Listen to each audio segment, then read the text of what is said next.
que falaram antes, né, sobre a importância da certificação, né, e como isso vai linkar já na forma que a gente vai estudar, tá? Então, eu, claro, né, assim como todo mundo, tive experiências na escola, com provas, né, e eu, desde a escola, eu já buscava ali melhores técnicas de estudo e tal, né, eu queria fazer o estudo ser mais eficiente. Depois, eu vi que era um pouco diferente, né, porque estudar para a escola tem essa parte que é parecida com a certificação, que você precisa atingir uma média, né, na escola todo mundo passa de ano, né? Então isso é parecido com a certificação. O que é bem diferente, por exemplo, quando eu fui estudar para vestibular. Para vestibular, aí sim, aí eu peguei pesado, né? Passei USP, Unesp, Unicamp, treinando mesmo com técnicas já mais avançadas de estudo do que eu usava para a escola. E aí tem uma coisa que é parecido no vestibular.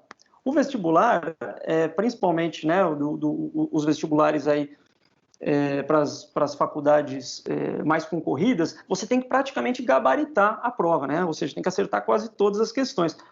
O que não é o nosso caso. A gente não tem que se preocupar em gabaritar a questão, porque se for assim, ainda mais por a prova você poder marcar a hora que quer, né?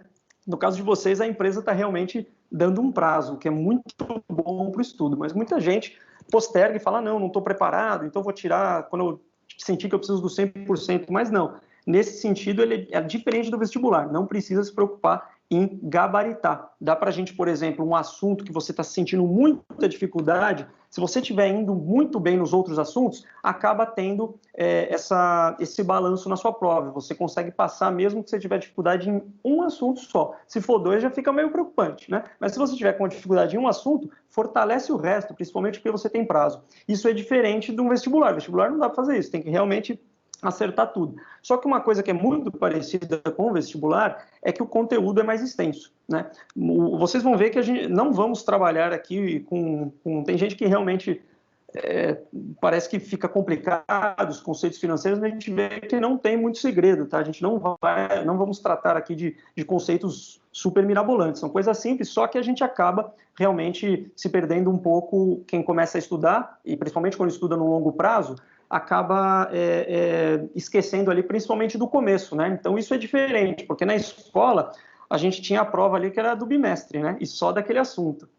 Isso é mais parecido com o vestibular, que cai tudo que você estudou no ensino médio de todos os assuntos diferentes. Então, nesse sentido, eu vi que era parecido ali com o vestibular, certo? E depois eu virei concurseiro também, né? Eu queria passar na Receita Federal, depois eu acabei, na verdade, passando antes no concurso da Caixa, né? E aí, estudando para concurso, veio outra coisa que, para certificação, né, se eu for fazer uma comparação, ele é no mesmo sentido do vestibular, né? No concurso, geralmente, você tem que gabaritar, acertar quase tudo para ter chance de ser chamado, não é uma preocupação da certificação, só que o concurso, ele é voltado não tanto para a parte prática, né? Ele é muito voltado um concurso para as questões como é a lei, como funciona, quem manda em quem, e a certificação tem bastante disso. Ela é bastante, por mais que não seja cobrada o texto da lei, não é cobrado o número da lei, tá? Não tem nada disso, mas é cobrado o que está na lei, né? Então, não é exatamente assim, conforme o que é feito geralmente no dia a dia. Não, isso não tem. É conforme está na lei, o que deve ser feito, tá? Então, essa é a objetividade de concurso público. E aí, então, né, quando eu entrei na Caixa, eu, inclusive, aí entrando bem um pouco na minha história e a importância das certificações, eu entrei na Caixa, né, e eu fui chamado, a princípio,